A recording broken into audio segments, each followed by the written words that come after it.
RSS കൊടിയേന്തിയ ഭാരതാംബ ചിത്ര വിവാദത്തിൽ നിന്ന് വിടാതെ രാജ്ഭവൻ. മന്ത്രി ശിവൻകുട്ടിയെ പിന്തുണച്ചുള്ള മുഖ്യമന്ത്രിയുടെ കത്തിന് രാജ്ഭവൻ മറുപടി നൽകും. ശിവൻകുട്ടി പ്രോട്ടോകോൾ ലംഘനം നടത്തിയെന്ന വാദത്തിൽ ഉറച്ചു നിൽക്കുകയാണ് ഗവർണർ. താനല്ല, ഗവർണറാണ് പ്രോട്ടോകോൾ ലംഘിച്ചതെന്ന് മന്ത്രി വി ശിവൻകുട്ടി തിരിച്ചടിച്ചു. കേരള സർവകലാശാല പ്രതിഷേധവുമായി ബന്ധപ്പെട്ട വിഷയത്തിൽ VC രജിസ്ട്രാർ പോരും കടുത്തിട്ടുണ്ട്. ഭരണഘടനാ തലവനായ ഗവർണർ ഇരിക്കുന്ന പരിപാടിയിൽ നിന്ന് മന്ത്രി ഇറങ്ങിപ്പോയത് രാജ്ഭവനെ അവഹേളിക്കലാണെന്നായിരുന്നു ഗവർണർ മുഖ്യമന്ത്രിക്ക് നൽകിയ കത്തിൽ പറഞ്ഞിരുന്നത്.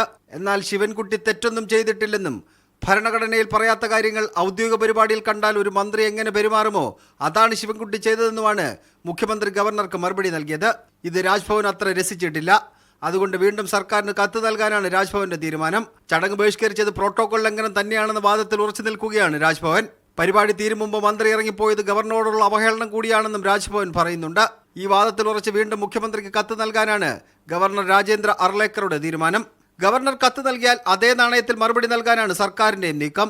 2 RSS നേതാക്കളാണ് രാജ്ഭവൻ ഭരിക്കുന്നതെന്നും ഗവർണറാണ് ഭരണഘടനാ ലംഘനം നടത്തിയെന്നും മന്ത്രി വി ശിവൻകുട്ടി ആഞ്ഞടിച്ചു. ഞാൻ പ്രോട്ടോകോൾ ലംഘനം നടത്തിയിട്ടില്ല. പ്രോട്ടോകോൾ ലംഘനം നടത്തിയിരിക്കുന്നത് ബഹുമാനപ്പെട്ട ഗവർണറാണ്. ഗവർണർ പ്രോട്ടോകോൾ മാത്രമല്ല ഭരണഘടനാ ലംഘനം കൂടി നടത്തിയിരിക്കുകയാണ്. രാജ്ഭവൻ RSSന്റെ പ്രവർത്തന കേന്ദ്രമാക്കാൻ വേണ്ടി പറ്റില്ല. അതിനിടെ കേരള സർവകലാശാല VCയും രജിസ്ട്രാറും തമ്മിലുള്ള പോരും കടുത്തിട്ടുണ്ട്. മതചിഹ്നം വെച്ചതാണ് സംഘർഷത്തിന് കാരണമെന്നാണ് VCയുടെ ചോദ്യത്തിന് ആദ്യം രജിസ്ട്രാർ മറുപടി നൽകിയത്. ഏതാണ് മതചിഹ്നം എന്ന ചോദ്യമാണ് രജിസ്ട്രാർക്ക് മുന്നിലേക്ക് VC വെച്ചത്.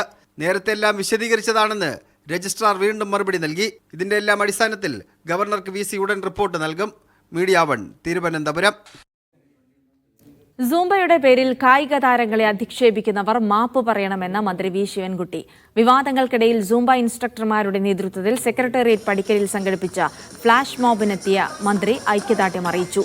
വിഷയവുമായി ബന്ധപ്പെട്ട ആശങ്ക ചർച്ചയിലൂടെ പരിഹരിക്കണമെന്ന നിലപാട് പ്രതിപക്ഷം ഇന്നും ആവർത്തിച്ചു.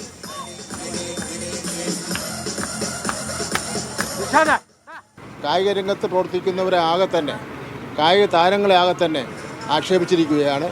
അങ്ങനെ ആക്ഷേപം പറഞ്ഞവർ അത് പിൻവലിച്ച് മാപ്പ് പറയണമെന്ന് ഞാൻ പറയുകയാണ്. ബോധപൂർവം വർഗീയ നിറം കൊടുത്തുകൊണ്ട് ഒരു മതേതരത്വത്തിന് യോജിക്കാത്ത രൂപത്തിലുള്ള അഭിപ്രായം പറഞ്ഞാൽ അത് അംഗീകരിക്കുന്നതിന് വേണ്ടി തയ്യാറല്ല.